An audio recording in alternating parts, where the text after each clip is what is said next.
ngħaddu għad inqari li Salm 32 miktub minn David maskil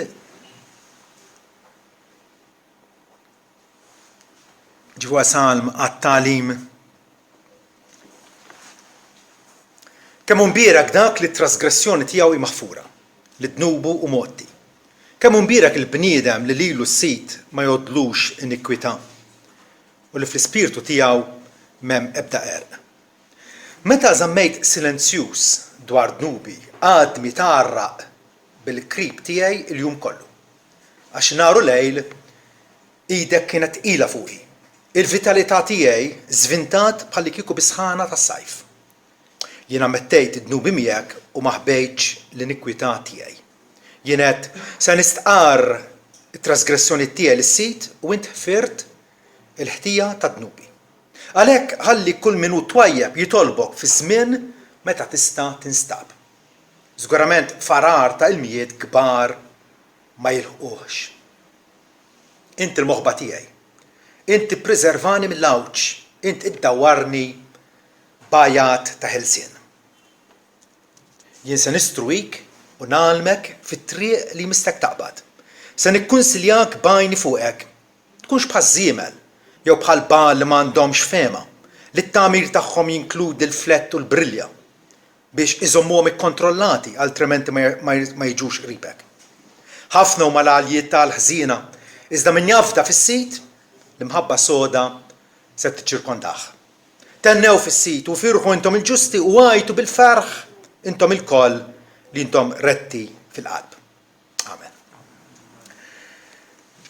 Missieta smawiet.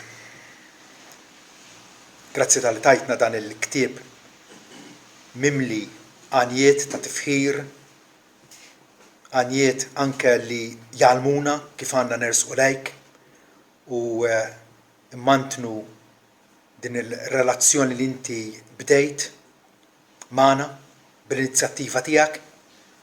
Roddulek ħajr missier il għaliex inti ħarist lejn ix-xejn tagħna, għamilt ħwejjeġ potenti magħna. Il-ħnina tiegħek hija minn ġenerazzjoni għal ġenerazzjoni fuq dawk kollha li jibżgħu minnek. U għaldaqstant mulej nitolbuk sabiex tagħtina apprezzament aktar profond, tagħtina fehma kif inti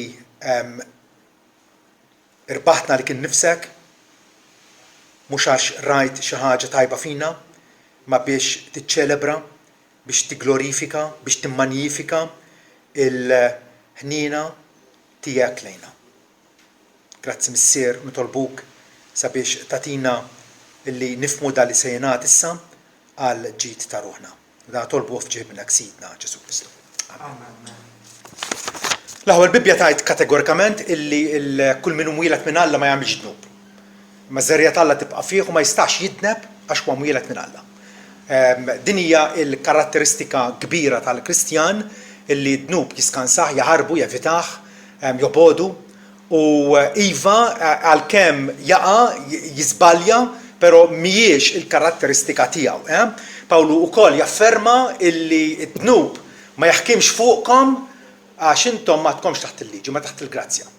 Il-persuna, kwalunkwe persuna mwielda mill-ġdid li għarfet l-imħabba Alla, tirrispondi għal dik l-imħabba.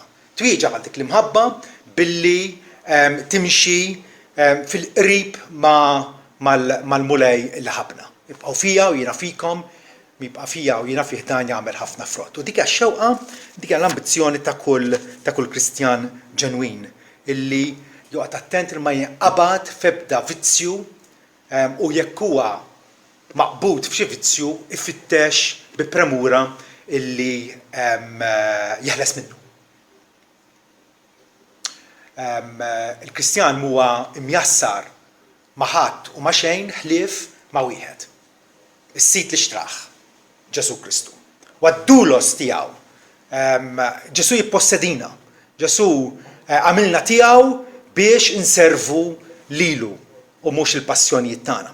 Frattant f'din id-dinja li fiha ngħixu, Ġesu nnifsu jgħid li t-tentazzjonijiet ma joqsux, l-iskandli qegħdin hemmhekk, it-tfixkil qiegħed hemmhekk u kif ġralu David hawnhekk ukoll jiġri lilna illi rridu bħala uliet issa fil-familja ta' Alla illi nfittxu wkoll il-maħfra paternali tiegħu, il-maħfra mingħand missierna. Għaliex aħna xewqana li immantnu il-komunjoni tagħna ma' missierna.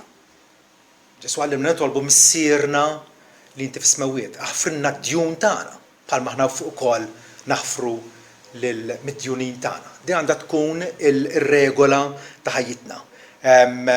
Illi kull meta nqabdu f'xi ħtija irridu nistqarruha b'indiema. Minn hemmhekk jibda kollox, l-indiema. Metannojja, meta ngħidu ndiema tfisser bidla fil-ħsieb li twassal għal bidla fl-emil. Tajjeb, inti tibda ħsiebek u jekk sinċerament bdilt il-fema tiegħek, tajjeb l-azzjoni tiegħek ħajkunu differenti. Dik hija l-indiema li tirriżulta mbagħad fi stqarrija sinċira. Stqarrija sinċira. Mhux stqarrija formali li mbagħad terġa' lura għall-istess ħama ta' dari. L-istqarrija sinċira, Ġwanni l-Apostlu jgħidilna li jekk aħna nistqarru ħtijietna, ġifieri ngħidu bħalma jgħid Alla dwar id-dnub tagħna, tajjeb, jekk nistqarru dnubietna hu fidil u ġust. Il-missier huwa fidil tagħna l-weda u dik il-weda ma jiksirix. Ta' bilħaq jilqana, tajjeb, u fidil u ġust ukoll.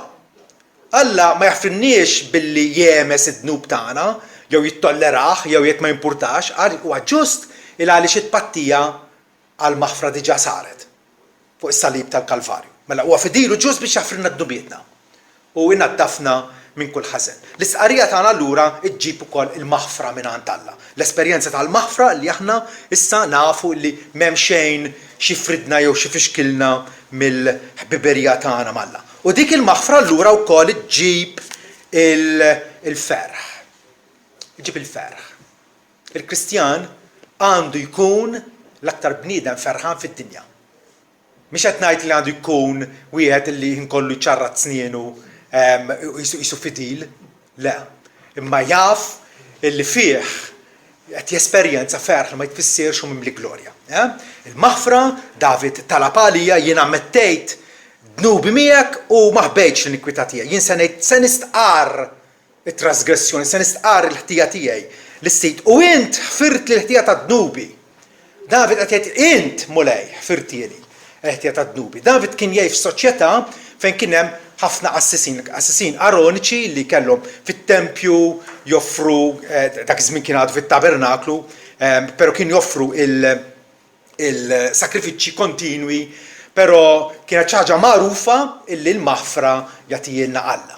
L-idea rridu morru għand qassis biex jagħtina l-maħfra hija idea medjevali żviluppat ħafna sekli wara li mietu l-Apostli, bħalma għallem David, bħalma għamel David, nagħmlu aħna wkoll.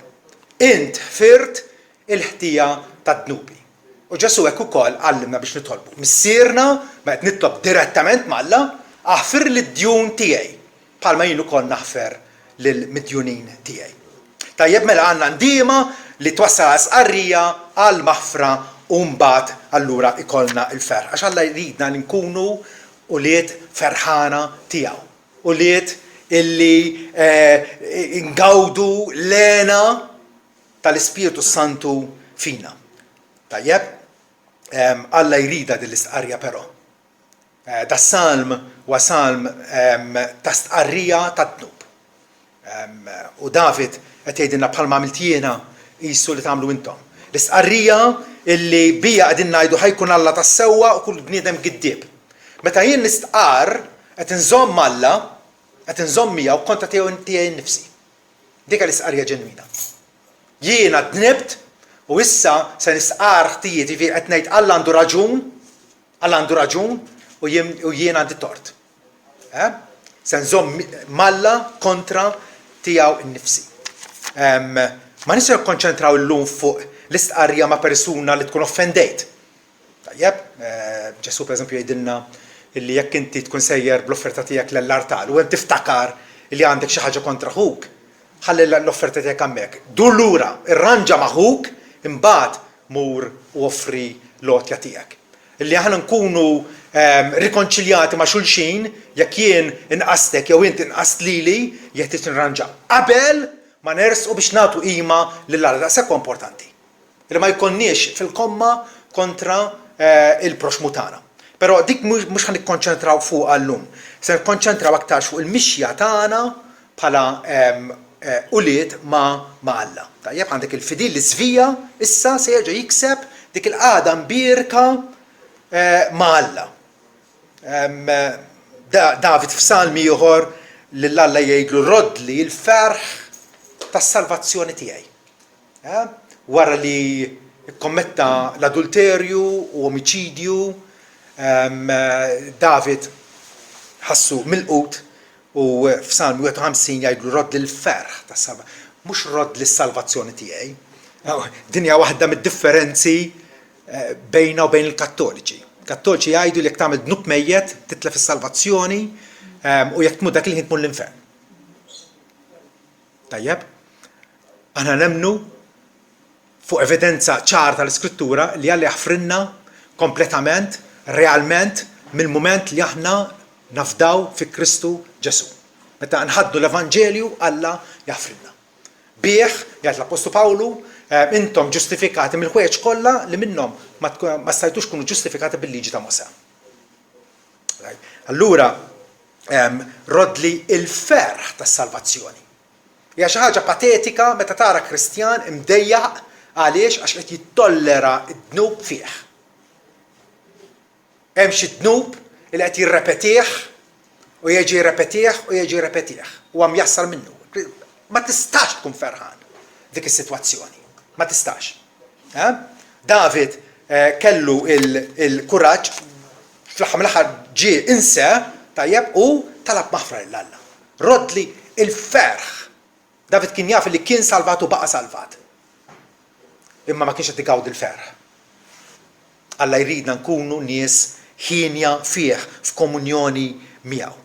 Allura David f'dan is-salm l-ewwel nett jurina illi hemm bżonn illi aħna nkunu ċerti, nkunu persważi mill-maħfra ġudizzjarja t'Alla.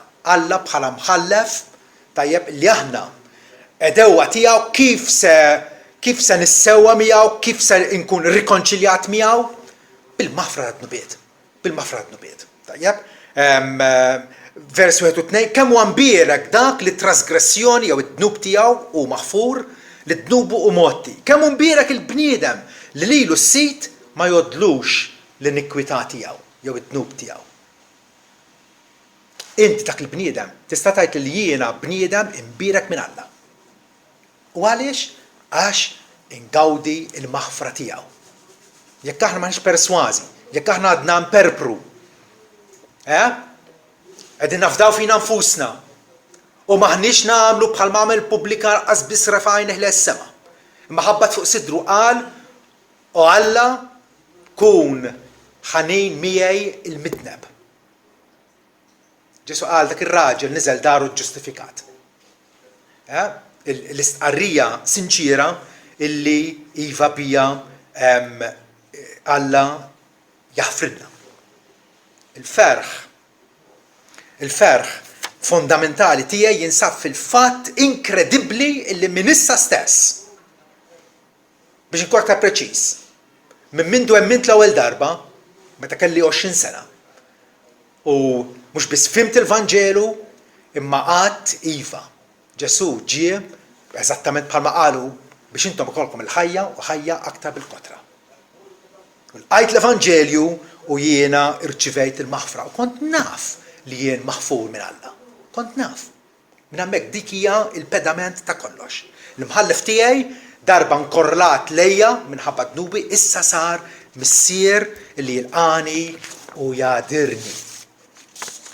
Huwa l-missier tiegħi li laqani tani merħba fil-familja tiegħu. Allura il-maħfra ingħatat li peress li jiena ment il-bxara tajba dwar ibnu. U permess ta' Ġesu li aħna nirċievu l-maħfra.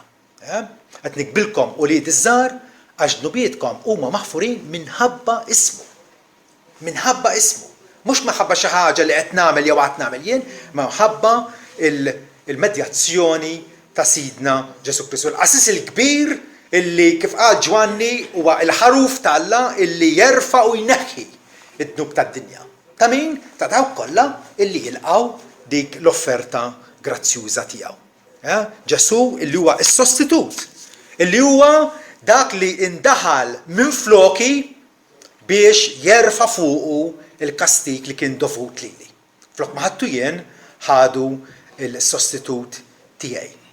X'qagħda ħelwa, x'qagħda ta' faraġ, x'qagħda ta' feliċità hija din, issa li naf illi l-ħtijiet tiegħi huma mogħtija, huma imneħħija, m'għadhomx ostaklu bejni u bejn Alla. Kemm hu mbierek dal-bniedem? Narġa' nsaqsik, int dak il-bniedem, fi kliem ieħor int Kristjan ta' bilħaq, għax il-Kristjan jemmen fil-maħfra tad-dnubiet. Jiena nemmen fil-maħfra tad-dnubiet li Alla realment u attwalment jaħfrilna. Jikkanċella il-ħtijiet tagħna, il-kont tad-dejn li kien kontrina qabdu samru mas-salib. U allura Alla issa jilqa' dawk kollha li jafdaw f'ibnu Ġesu. Aktar minn hekk il-Kristjan jirrealizza kemm huwa futili, kemm huwa bla sens li tipprova tieqaf kontra d-dixxilpina tal-Missi. Meta aħna nisbaljaw, meta aħna naqbdu triq għal rasna, meta nkunu ostinati, meta nibdew id-dnub nirrepetuh, u allura hemmhekk dħalna f'dak il-gandott ta' ċirku vizzjuż, il-missier għax iħobbna jiddixxiplinana. Ebda ġenitur li ta' bilħaq iħobb il-uliedu ma jħallihom jagħmlu jridu vera, ma jindaħlulhom, iwissuhom, jikkorreġuhom. U l-missier ukoll, il-missier ħanin jiddixxiplinana sakemm aħna naħarbu fih dan. David daqa din id-dixxiplina tiegħu u infatti jgħid meta żammejt silenzjuż dwar dnubi, mela ikkommetta l-adulterju u dik il-taħwida kollha li jagħmel. U baqa nikkalkol għamel xi xhur jipprova jinħeb wara subalħ. Fl-aħħar Alla batlu lil Natan, il-profeta, illi b'daqsxejn ta' storja ikkonvinċieħ illi kien ħadd quddiem Alla. Meta żammejt silenzjuż dwar dnubi għad mitarraq bil-krib tiegħi l-jum kollu għax naru lejl eidek kienet tqila fuqi. Il-vitalità tiegħi żvintat bħal bisħat tas-sajf. Kull Kristjan li huwa traskurat dwar il-mixja tiegħu u jittollera dnub fih minn ġurnata għall-oħra minn ġimgħa għall-oħra, iħossu makkes, iħossu mifni, iħossu imdejjaq, iħossu depressat. Għaliex? Dik li talla tqila fuqek qed iġielek tirrealizza illi ma tistax tixrob l-ilma avvelenat u tippretendi li jagħmilek il-ġid. Ejja ma nqfux kontra d-dixxilpina ta' Alla. L-awtur tal-Lut jgħidilna illi m'għandniex noħduha b'mod leġġer bħal kieku mixejn. Le, Alla jrid jirrestawrana lura lejh. U allura sempliċement irridu naffaċċjaw id-dnub tagħna. Naffaċċjaw id-dnub tagħna li huwa offensiv quddiem l-għajnejn puri tal-Alla. U ġenn nassumi li xejn grav ma qed jiġrili. Qed tirrepeti l-istess dnub regolarment u bħalli kieku qed tagħlaq għajnejk bħalli kieku ma qed jiġri xejn. Hemmhekk kieku jien l-ewwel ħaġa nibda niddubita kemm jien verament Kristjan. Għax Ġwanna qal li l-imwieled minn Alla ma jitniebx. U ġenn nassumi li nista' nitneb għax Alla huwa missieri. U ġenn ukoll meta ġġib l-iskużi. Meta ġġib l-iskużi. Is-soċjetà moderna ġġib l-iskużi. Is-soċjetà moderna. Mit-trobbija tiegħi ġejtek jiena, twelidtek, kemm iġibu skużi vera? Kemm iġibu skużi? Flok ma jaffrontaw lilhom nfushom u jgħidu il-ħtija hija tiegħi. Għaliex qed jgħid, Ġesu, b'mod inċiżiv ħafna jgħidilna li dak li jidħol ġewwa ma jniġġis il-bniedem. Dak li jidħol ġewwa ma jħammġikx, imma xi ħammeġ jgħid. dak li joħroġ mill-qalb tal-bniedem ħamġek. Għax mill-qalb tal-bniedem joħorġu l-adulterji, il-ħsieb ħżiena, l-idolatriji, ir-rejba, is-serq, il-faħx. Dawn huma l-affarijiet li jnitsu l-bniedem.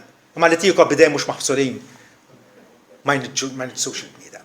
U allura Ġesu qed jgħidilna b'mod kategoriku illi l-ħtija ta' kwalunkwe dnub illi nikkommetti u ħajjien. U ħajjien u ħadd. Lesta tuħar falla, ġabu dan huwa ġen, meta bnibt u Alla ġieni nagħmel hekk, jew x-xitan. Jew marti, jew sħabi fuq il-post tax-xogħol. Id-deċiżjoni hija tiegħek. U int nibberrieda tiegħek għax rid int. L-iskużi qatt ma jgħinu twaħħal fatt ieħor tkun qed tirrepeti l-istess żball illi għamlet Eva. Ix-xitan, is-serb għarraq bija u jiena kilt. U mbagħad Adam ħjar minna. Għax l-Alla qallu il-mara li inti tajtni mill-frott u jien ħadtu kilt. Qed iwaħħal f'martu u jerġa' b'mod indirettament tfalla nnifsu l-mara li int tajtni. Dak li żball għadna nagħmlu sal-lum. Il-Bibja qed iġġibna konxji illi dik mhijiex soluzzjoni. Illi inti tixxiftja l-ħtija tiegħek fuq spallejn ħadd ieħor mhijiex soluzzjoni. Mhijiex soluzzjoni. Affaċċa dnubek. Alla jonora l-istqarrija tiegħi mbagħad minħabba l-interċessjoni ta' Ibnu Ġesu. Meta jiena nistqamu lej jien naħti kontra tiegħek. U Alla jagħti widen mhux maħabba fija, maħabba l-interċessjoni ta' Ġesu. Ġesu għal paraklitu, u għal avukat, u dak li għandu għal qalbu l-interessi tal-kawża tiegħi u jrebbaħ li l-kawża tiegħi quddiem Alla. Għaliex? Għax diġà offrat pattija għal dnubi. Diġà. U allura Ġesu wieqaf fuq l-imnija tal-missier jinterċiedi għal dawk kollha l-missier tagħh. U jassigurana li dawk kollha mod li l-missier jien insalvhom u nqajjimhom fl-aħħar jum. Dan huwa inkoraġġiment kbir biex aħna nfittxu illi fil-mixja tagħna bħala dixxipli ma jkollna ebda ostaklu ta' dnub. Allura rridu nfittxu nimplementaw il-metodu stabbilit minn Alla għalina. Titteħles minn dnubek, titteħles mill-vizzju, titteħles minn din l-istess ċirku vizzjuż, adotta l-metodu ta' Alla. Mhux kif jidhirlek inti, mhux kif jgħidlek jista' jkun psikologu jew kwalunkwe jew professur jew espert. Għandna ħafna professjonisti llum. Kulħadd għandu l-idea tiegħu. Il-metodu ta' Alla li jgħod. Il-metodu ta' Salm 32, l-istqarrija ta' dnub. Jien ammettejt dnubi miegħek u ma ħbejtx l-inikwità tiegħi. Jien qed se nistqar it-trasgressjoni tiegħi lis-sit u int firt il-ħtija ta' dnubi. Hija sempliċi, hija effettiva, hija l-kura li għandna bżonn għar-ruħ tagħna. Xejn aktar. Xejn aktar. Proverbi 28 vers 13 jgħidilna l-istess ħaġa, min jaħbi dnubietu ma jkollux risq. Ħatoqgħod tilagħba ta' pasi int vittma ta' ħadd ieħor għax qed iġielek tidej jew għax qed iġielek, dak huwa raġunat ta' trabi. Idu nkunu maturi. Mi jaħbi dnubietu ma jkollux risq jew suċċess. Imma mi jistqarrhom u jabbandunhom jaqla l-ħniena. Tistqarrhom bil-ħsieb ukoll li tabbandunhom. Alla ma jridx li tidneb u tistqar u l-għada diġà inti ppjanat li ħataġi tagħmel l-istess ħaġa. Dik mhix intiema. Dik mhix intiema. Fejn hu l-għali? Fejn huwa t-dispjaċir? Petru meta ċaħat Sidna Ġesu darba, darbtejn, tlieta, finalment ħareġ barra u x'għamel? Bekka biki tamrar. Bekka biki tamrar. U Ġesu meta sabu biex jirrestawrah fuq ix-xatt tal-Baħar tal-Galilea u qallu x'mun bin Ġwanni tħobbni inti aktar minn dawn? Qal tliet darbiet Pietru fl-aħħar infaqa'. U qallu mulej intaf li nħobbok. Intaf kollox, intaf li nħobbok. Ejja nkunu wkoll konvinti kemm il-mulej li kapaċi jkun qalil mal-ħażen. Huwa wkoll mimli modrija u maħfra. Alla missierna meta Ġesu tagħna dik il-parabola sabiħa u indimentikabli. Ta' dak it-tifel ardit u superf u diżubbidjenti li talab il-wirt, is-sem tal-wirt tiegħu. Meta missieru kun għadu ħaj u berbqu u ereq fl-ar indinjità. Imma qal imbagħad qiegħed immut bil-ġuħ u l-qaddejja ta' missieri għandhom nikel bix-xaba. Ħanqum u mmur lura għand missieri u ngħidlu missier nibt kontra s-sema u kontra tiegħek. X'ġielu illi jmur lura il-fema illi missieru kien missier li jaf jader. Kif infatti ġara? Missier meta raħ mill-bod ġara l fuq u jixteħed fuq u biesu. U l-qaddi għallhom għatuh par sandli ġdid. Libsu l-ċurket, oqtu l-oġu l-imsemmi, ejnu ċelebraw għaxan ibni kien mitluf u nstab. Kien mitluf u nstab. Alla huwa mimli modrija. David jgħid l-istess ħaġa vers 6 u 7. Għalhekk ħallu kull minnu twajjeb jitolbok fi żmien meta tista' tinstab. Żgurament farar ta' ilmijiet kbar ma jħuħx. Inti l-moħba tiegħi, inti preservani mill-lawġ, inti ddawwarni bajat ta' ħelsien. Hemm ħelsien. Hemm emanċipazzjoni mid-dnub. Jista' jkun mhux qeriq fl-iżjed spira fonda alla kapaċi jamanċipak minna. Kapaċi jeħelsek minna. Jitolbu għax Alla huwa ħanin. Alla jaħfer. U Alla jaħfer biskop. Alla jaħfer xo ħanin. Imma jaħfer biskop biex aħna ma nibqgħux noffenduh. Nifhmu għadi? Importanti ħafna. Salm 130 jgħid jekk intu se timmarka l-inikwitajiet, timmarka d-dnubiet tagħna. Kollok iżomm reġistru ta' d-dnubiet tagħna. Min jista' iżomm u jaqaf quddiemek osit. Il-każ huwa platama kieku. Kieku Alla joqgħod jimmarka d-dnubiet tagħna. Imma hemm il-maħfra miegħek sabiex ikollna l-biża' tiegħek. Għalhekk inkitbet il-Bibja. Għalhekk ġie Ġesu Kristu f'din id-dinja tagħna. Għalhekk tabba beħtijietna. Kieku Alla huwa ġust biss magħna ma nebda tama.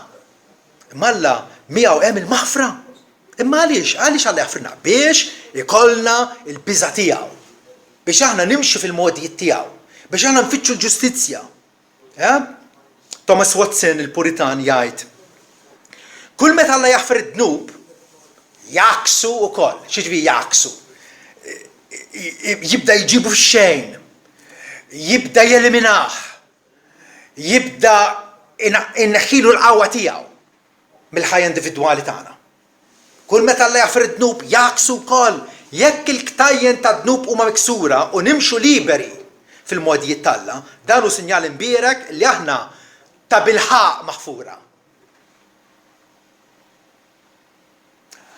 Jien nista' nikkonvinċi ruħi li jien ta' bilħaq maħfur għaliex id-dnub qiegħed jirnexxieli bil-qawwa tal-Ispiritu Santu inxejnu mill-prattika tiegħi minn ġurnata għall-oħra.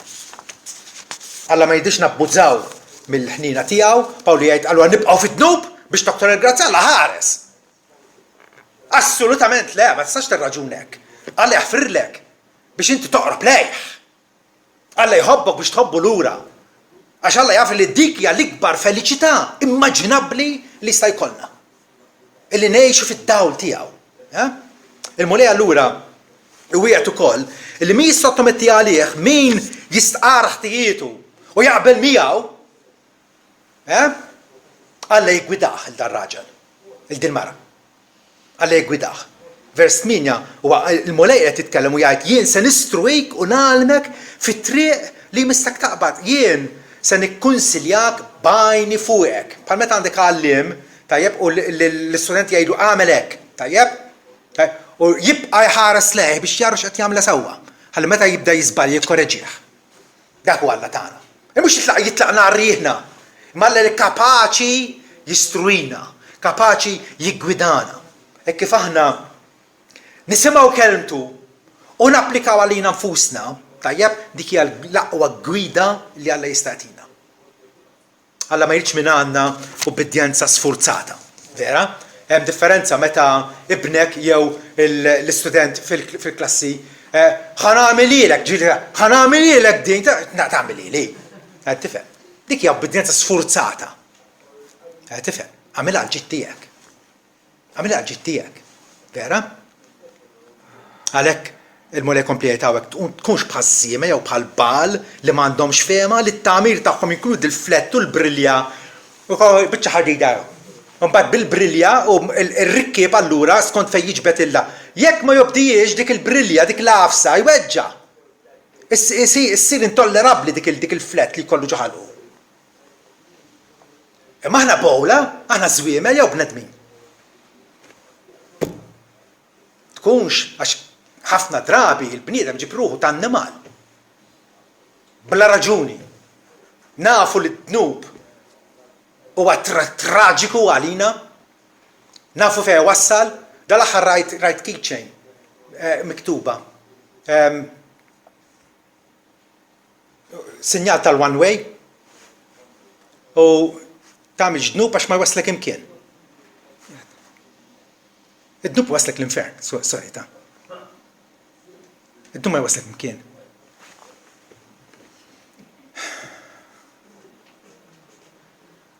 Alla jridna niġu f'sensina. Niġu f'sensina, nkun nafu x'inhi ta' bilħaq ir-relazzjoni tagħna miegħu, u jgħidilna tkunux bħal żiema bħal bal, illi rrid nisfurzakom, dik mhix imħabba. Imħabba hija li minn rajk tirrispondi. Il-ġusti għandu jinsimgħu b'imħabba u gratitudni. Ħanisma' minn Alla b'imħabba qed nirrispondi għal imħabbtu u bi gratitudni. Pawli jgħid fġieħ il-modri jittalla, diġà murija magħkom. Issa offri l-konfuskom bħala sakrifiċċju ħaj. Il-triq tal-mulejja waħda l-aħwa, meta nħorġu minnha jarrilna. Il-modija tal-bniedem mhix fih innifsu biex jażel triqatu. Le Alla urina x'inhi triq, u hija triq waħda. Xi triqi? Jien huwa triq jgħid Ġesu. Jien huwa triq il-verità u l-ħajja. Ħadd ma jġed il-missier li fbija. Morna biħant il-missier, lajna l-maħfra minn għandu u issa nibqgħu f'dik it-triq, f'dik l-istess triq.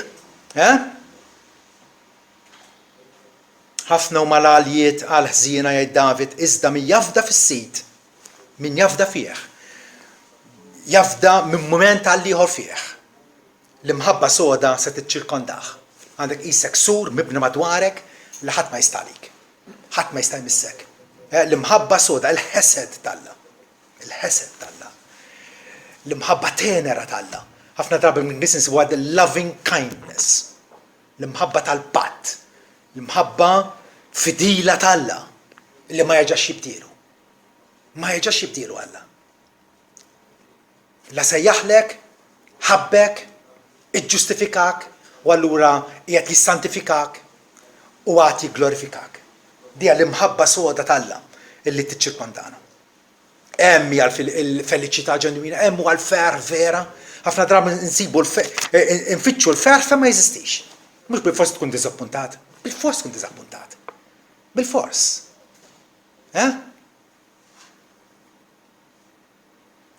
Dak huwa l-ferħ ġenwin għal min ma jwebbis rasu, vers 11 jalaq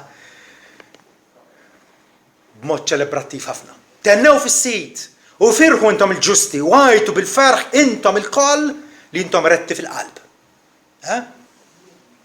L-indima twassal għal-isqarrija li twassal għal-ferħ.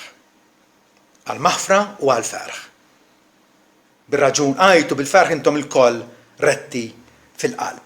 Dan huwa ħsieb imtenni sikwit fis-salmi. Kull fejn taqra fis-salmi naraw li huma l-ġusti li jgawdu l-ferħ. Il-ferħ ġenwin mingħand tal-Salm 64 vers 10 l-bniedem ġust se jkun ħien fis-sit u jsib rifuġju fih U daw kollha retti fil-qalb tagħhom qatt jeżultaw. Din hija il-mogħdija mifruxa qudiemna. Hija mogħdija ta' libertà. Mogħdija ta' libertà. Alla tagħna l-liġi tiegħu, dik il-liġi tiswielna meta niżvijaw minnha ejjew ma noħolqux liġi għalina nfusna. U naħsbu nistgħu nsibu suċċess bl-ebusija tar-ras tagħna. Du li Alla. Issa li jista' jinstab. Għaliex? Għax huwa ħanin. Għaliex? Għax huwa jridek tkun ferħan. Fil-ferħ tiegħek Alla huwa l-aktar glorifikat. Meta nsibu l-ikbar sodisfazzjon tagħna f'Alla, Alla jkun l-aktar imsebbaħ fina u permezz tagħna.